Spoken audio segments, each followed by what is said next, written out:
ಇವತ್ತಿನಿಂದ ಪರಾಭವ ನಾಮ ಸಂವತ್ಸರ. ಪರಾಭವ ಸಂವತ್ಸರ ಪ್ರಾರಂಭವಾಗಿ ಈಗಾಗಲೇ 5-6 ಗಂಟೆಗಳು ಕಳೆದಾಗಿದೆ. ಸಂವತ್ಸರದ ಹೆಸರು ಪರಾಭವ ಅಂತ ಇರೋದರಿಂದ ಏಕೋ ಏನೋ ಸಂವತ್ಸರದ ಹೆಸರು ಹೇಳಲು ಒಂದು ತೆರನಾದ ಹಿಂಜರಿಕೆ, ಹಿಂದೇಟು ಅಲ್ವಾ?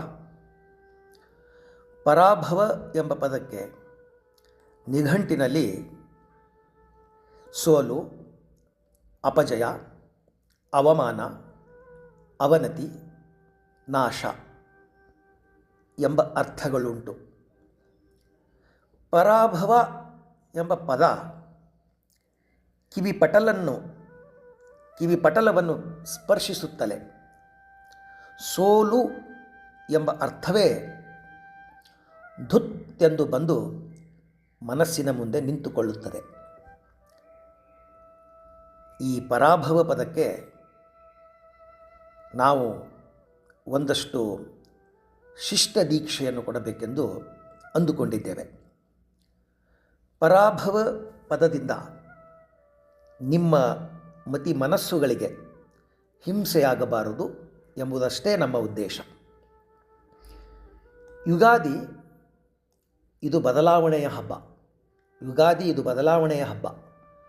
ಮತ್ತು ಯುಗಾದಿ ಇದು ಬದಲಾಗು ಎಂದು ಹೇಳುವ ಹಬ್ಬ.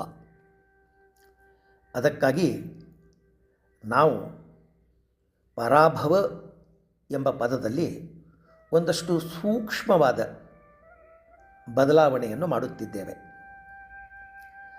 ಪರಾಭವ ಎಂದರೆ ಸೋಲು. ಪರಾಭವ = ಸೋಲು. ಈ ಪರಾಭವ ನಾಮ ಸಂವತ್ಸರವನ್ನು ಸೋಲಿಲ್ಲದ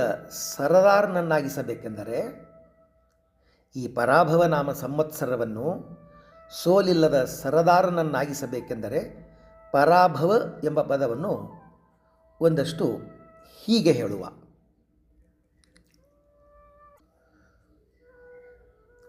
ಪರಾಭವ ಹೀಗೆ ಬೇಡ.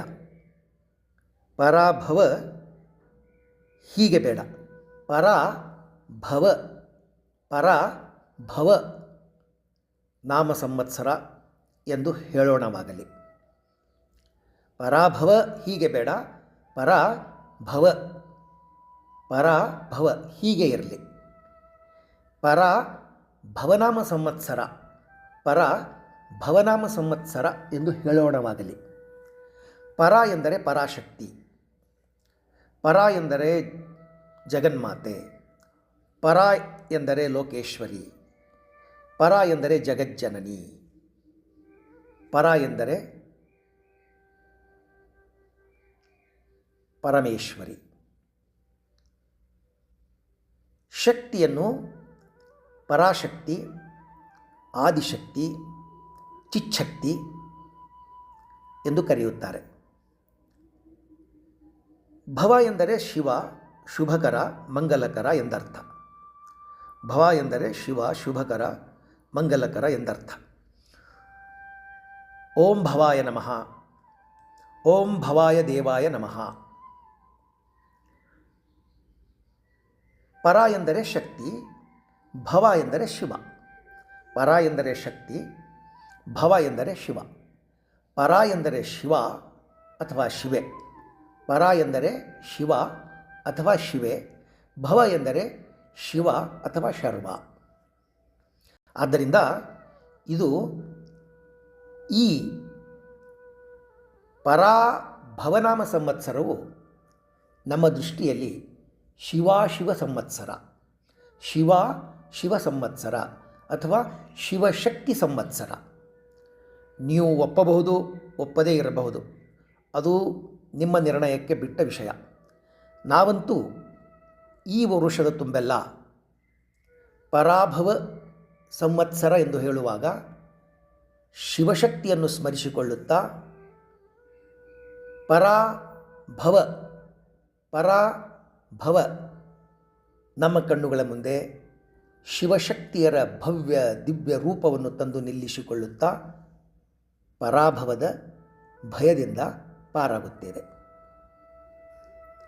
ಪರಾ ಭವನಾಮ ಸಂವತ್ಸರ ಎಂದು ಹೇಳುವ ಮೂಲಕ ನಾವು ಪರಾಭವದ ಭಯದಿಂದ ಪಾರಾಗುತ್ತೇವೆ. ಇದಕ್ಕೂ ಮಿಗಿಲಾದ ಇನ್ನೊಂದು ಸಮಾಧಾನ ಇದ್ದೇ ಇದೆಯಲ್ಲ, ಇದಕ್ಕೂ ಮಿಗಿಲಾದ ಇನ್ನೊಂದು ಸಮಾಧಾನ ಇದ್ದೇ ಇದೆಯಲ್ಲ. ಅಷ್ಟಕ್ಕೂ ಹೆಸರಲ್ಲೇನಿದೆ ಎಂಬ ಸಾರ್ವಜನಿಕ ಮತ್ತು ಸಾರ್ವಕಾಲಿಕ ಸಮಾಧಾನ.